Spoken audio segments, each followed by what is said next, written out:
J'étais récemment à l'étranger pour le travail et lorsque j'ai vérifié les alertes de sécurité sur mes caméras, j'ai découvert que la caméra de la piscine déclenchait souvent des alertes après environ 2 heures du matin. J'ai regardé la vidéo et j'ai vu que ma femme passait du bon temps en buvant avec le voisin et sa femme. Cela a duré des heures et ils étaient complètement saouls. Ils se sont retrouvés nus dans la piscine, avec ma femme et la femme du voisin se battant, et l'homme s'est finalement impliqué. Elle l'a repoussé plusieurs fois avant de finalement céder.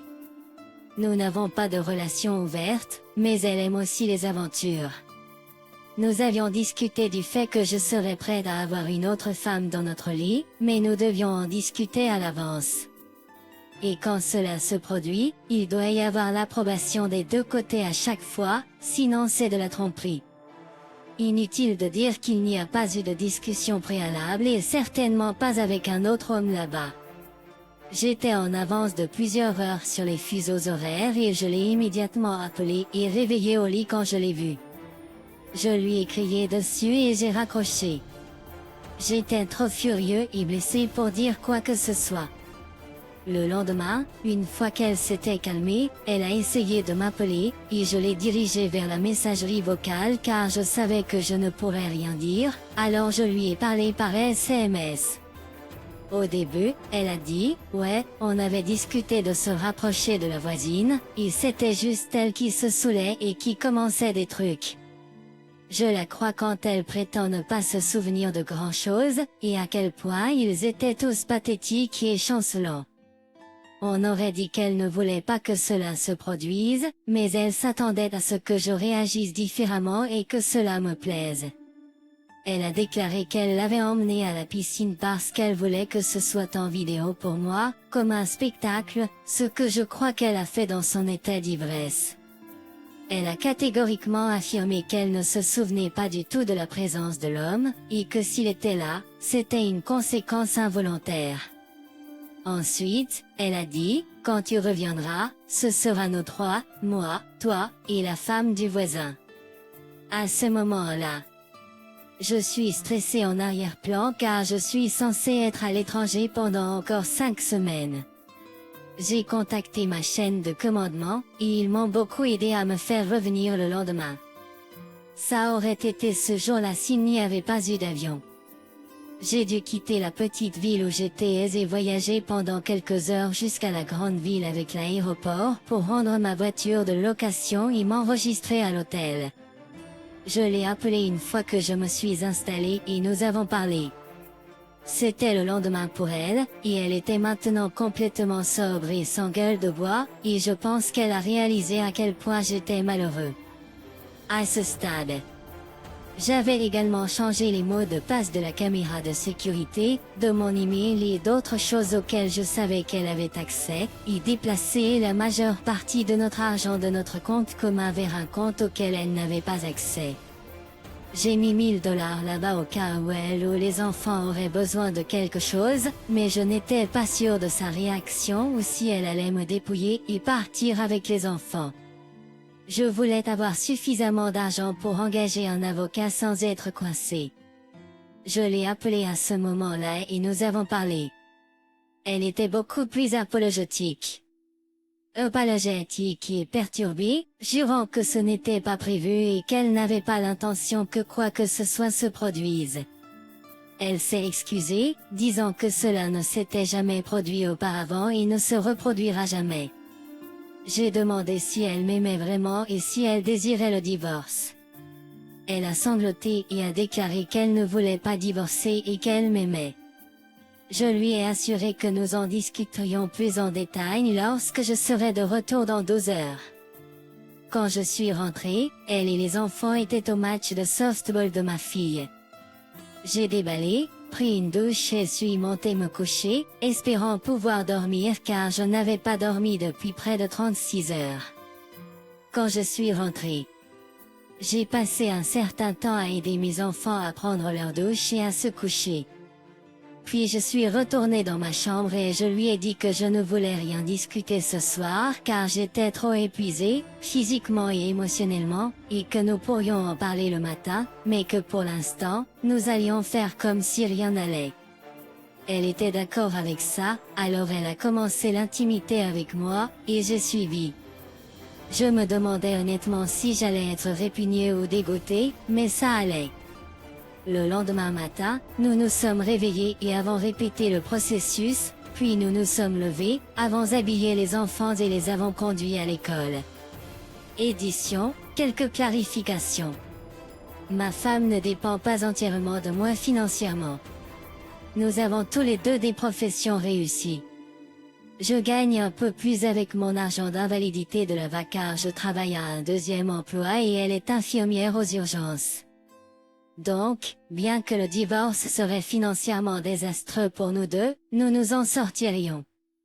Je suis revenu en arrière et j'ai visionné l'enregistrement avant que les choses ne s'enveniment, plutôt que juste les moments où l'affaire s'est produite.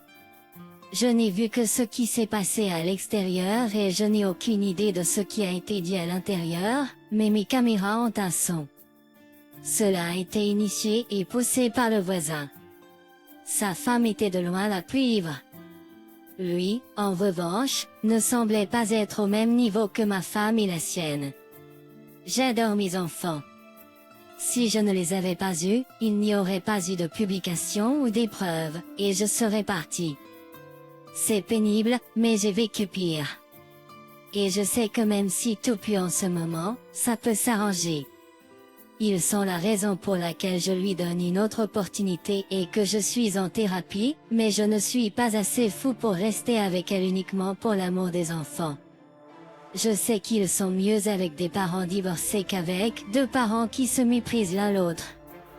Certains ont émis l'hypothèse qu'elle a subi un traumatisme antérieur dans sa vie, et tu as raison. Elle a été abusée pendant des années enfant par l'amant de sa mère. Il y a donc des problèmes d'intimité profondément enracinés. Pour des raisons évidentes. Je crois que nous aurions dû commencer la thérapie il y a des années. Elle a quelques absurdités supplémentaires sur lesquelles je ne m'étendrai pas autant que je le pourrais. Donc oui. Je crois en elle et en sa culpabilité, et je vais lui donner une chance avec la thérapie. Si ça marche, fantastique. Sinon, eh bien, nous avons essayé, et je vais continuer ma vie. Modifié de. Nous sommes à peu près à 3 semaines, et les choses se passent mieux que je ne l'aurais imaginé. J'ai eu quelques séances de thérapie OVA, et notre premier rendez-vous de thérapie de couple est fixé pour la semaine prochaine. Elle a dit et fait tout ce dont nous avons discuté, et je n'ai eu aucune indication qu'elle soit malhonnête de quelque manière que ce soit. Je suis toujours prête à partir à tout moment. À tout moment, mais j'espère pour nous. Prochaine histoire. J'ai trouvé ma femme en train de me tromper dans un parc de stationnement. D'accord, donc cela s'est produit le jour des pères, et c'est un voyage mouvementé depuis. Quand ma femme n'est pas rentrée du travail le jour des pères. Je me suis inquiétée et j'ai commencé à la chercher, car elle m'envoie généralement un SMS si elle est en retard. J'ai contacté son bureau environ 2 heures après son heure habituelle de retour à la maison, et on m'a dit qu'elle n'était pas là. Alors je suis montée dans ma voiture et je suis allée à son travail, vérifiant si elle avait eu un accident ou si quelque chose d'étrange s'était produit. Sa voiture n'était pas là au travail. J'ai appelé l'hôpital, la police et sa famille car elle était pratiquement disparue pour moi à ce stade. J'ai reçu un SMS disant je vais bien environ 4 heures après son heure normale de retour à la maison. Je l'ai appelée et elle a répondu au téléphone en disant qu'elle travaillait tard, ce qui était évidemment un mensonge. Elle m'a aussi fait savoir qu'elle était en vie en envoyant un message Snapchat à un groupe où je suis avec sa sœur. Cela a montré sa position sur une carte à 15 minutes de notre maison. Alors je suis allée là-bas et je l'ai trouvée à l'arrière de la voiture de son collègue. Quand elle m'a repéré, l'homme s'est simplement caché dans sa voiture. J'ai demandé si elle l'aimait, et elle a répondu oui. J'ai aussi demandé si elle prévoyait de me quitter, et elle a répondu oui. Elle vit avec lui depuis ce temps et ne revient à notre appartement que le mercredi. Nous avons parlé, semblions nous entendre, elle a prétendu qu'elle répondrait à mes SMS, et nous avons convenu de certaines factures. Donc je vis dans cet appartement où nous vivons depuis peut-être 8 ans, en me débarrassant lentement de toutes nos affaires. Je souffre simplement. Cela a été une expérience vraiment difficile pour moi. Je voulais simplement partager mon histoire pour recevoir des conseils sur mes prochaines étapes. Je sais que le divorce est inévitable, mais je ne suis pas sûre de la marche à suivre à partir de maintenant. Toute aide serait appréciée. Je sais qu'elle m'a maltraitée et que je devrais être en colère, mais elle me manque et j'espère qu'elle va bien. Merci d'avoir écouté l'histoire jusqu'au bout et si vous l'avez appréciée, veuillez nous soutenir en aimant et en vous abonnant à notre chaîne. Écrivez dans les commentaires ce que vous pensez de l'histoire.